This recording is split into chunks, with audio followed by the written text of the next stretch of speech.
আসসালামু আলাইকুম প্রিয় দর্শক। আজ আমি আপনাদের সাথে একটি বাস্তব দোয়া কবুলের গল্প শেয়ার করব।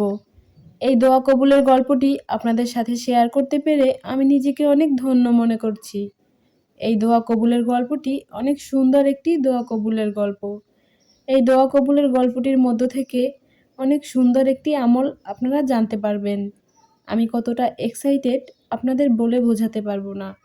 কারণ এই দোয়া কবুলের গল্পটি আমাদের চ্যানেলের প্রথম 10 জনের সাবস্ক্রাইবারের মধ্যে একজন সাবস্ক্রাইবারের গল্প। সুবহানাল্লাহ। প্রিয় দর্শক, চিন্তা করুন, আজকে আমাদের চ্যানেলে প্রায় 1,500-এর উপরে সাবস্ক্রাইবার, সম্ভবত 1,600+ হবে। এই চ্যানেলটিকে আমরা নিজের সন্তানের মতো তিলে তিলে বড় করেছি। চোখের সামনে বড় হচ্ছে। সেই শুরুর দিনগুলো যখন সবকিছু অনিশ্চয়তা ছিল। আর আজকে দেখুন কি যে আনন্দ লাগছে, আমি আপনাদেরকে বলে বোঝাতে পারবো না। আল্লাহর রহমতে আপনাদের দোয়া এবং ভালোবাসায় আজকে আমাদের চ্যানেলটি কত সুন্দর একটা জায়গায় পৌঁছে গিয়েছে। আপনারা এভাবেই আমাদেরকে ভালোবাসতে থাকুন, আমাদের সাপোর্ট করুন এবং আমাদের জন্য দোয়া করুন। সমস্ত প্রশংসা আল্লাহ তাআলার এবং আমরা আপনাদের উপর চিরকৃতজ্ঞ। আপনারা আমাদেরকে যেভাবে ভালোবাসা এবং সাপোর্ট দিয়েছেন, বিশেষ করে যারা শুরুর দিকের সাবস্ক্রাইবার আছেন, তাদের প্রতি আমরা চিরকৃতজ্ঞ থাকব। তাদের জন্য আমরা আল্লাহর কাছে সবসময় দোয়া করি। আল্লাহ তাআলা যেন আপনাদেরকে দুনিয়া ও আখিরাতে কল্যাণ দান করেন। আমিন।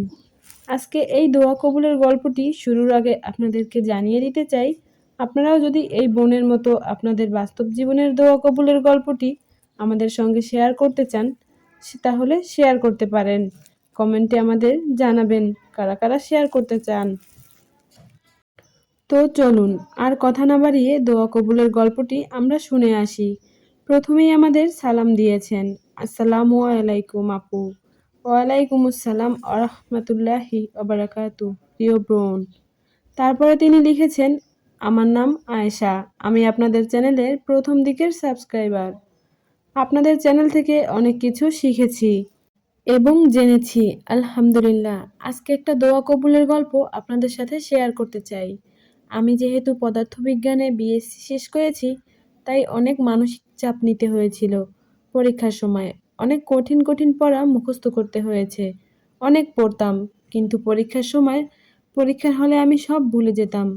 খুব কমন জিনিসও ভুলে যেতাম। পরীক্ষা দেওয়ার পর আমি অনেক ডিপ্রেশনে ছিলাম। ঠিক সেদিনই কাকতালীয়ভাবে আপনার চ্যানেলের একটি ভিডিও আমার সামনে আসে। সেখানে এক ভাইয়া আপনাকে এই ভুলে যাওয়ার ব্যাপারে প্রশ্ন করেছিলেন। আপনি তাকে আপনার বাবার পরামর্শে বলেছিলেন, প্রত্যেকদিন সকালে 30 মিনিট কুরআন তেলাওয়াত করলে পড়া মনে থাকে, স্মৃতিশক্তি বাড়ে। ওই ভাইয়া কুরআন পড়ার পর থেকে পরীক্ষার হলে আর পড়া ভুলে যেতেন না। আমিও ঠিক একই কাজ করি সেই ভিডিও দেখে। প্রতিদিন সকালে 30 মিনিট কুরআন পড়ার পর পরীক্ষার পড়া পড়তাম। আলহামদুলিল্লাহ, আমিও আর কখনো পরীক্ষার হলে কমন জিনিস ভুলে যাইনি। আমার তখন মনে হতো আল্লাহ তাআলা যেন নিজেই সেই ভিডিওটা আমার সামনে এনে দিয়েছিল, তাও ওই দিনই আর ওই সময়ই যখন আমার প্রয়োজন ছিল। আলহামদুলিল্লাহ। আরও একটা ব্যাপার বলি আপু, কোরআন পড়লে চোখের দৃষ্টিশক্তিও বৃদ্ধি পায়। আলহামদুলিল্লাহ আপু, আমি নিজেই তার প্রমাণ। আমি ক্লাস 9 থেকে চশমা পরতাম। চোখে অনেক সমস্যা ছিল আমার। 2 মাস আগে থেকে আমি রেগুলার কোরআন পড়তাম। এখন আর আমার চশমা পরা লাগে না। অথচ তার আগে গোসল আর ঘুমানো বাদে সবসময় চোখে চশমা পরে থাকতে হতো। আমার গল্পটা ভালো লাগলে আপু শেয়ার করবেন আর আমার জন্য দোয়া করবেন। আসসালামু আলাইকুম রাহমাতুল্লাহি ওয়া বারাকাতু। প্রিয় বোন, এই দোয়া কবুলের গল্পটি অনেক সুন্দর একটি দোয়া কবুলের গল্প। আমার অনেক পছন্দ হয়েছে আর আশা করি ইনশাআল্লাহ এই দোয়া কবুলের গল্পটি শুনে অনেক দিনী ভাই এবং বোন উপকৃত হবেন। নিয়মিত কুরআন মাজিদ তিলাওয়াত করলে স্মৃতিশক্তি বৃদ্ধি পায়।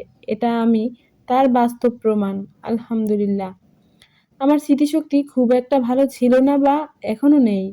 কিন্তু নিয়মিত কুরআন তিলাওয়াত করার কারণে আল্লাহ তাআলা এত বেশি স্মৃতিশক্তি দিয়েছেন, যখন আমি কলেজ, ইউনিভার্সিটিতে পড়তাম তখন অনেক বড় বড় নোটসগুলো জাস্ট একবার দেখে পড়লেই আমার মুখস্থ হয়ে যেত এবং পরীক্ষার সময় ওই নোটসগুলো হুবহু লিখে আসতাম।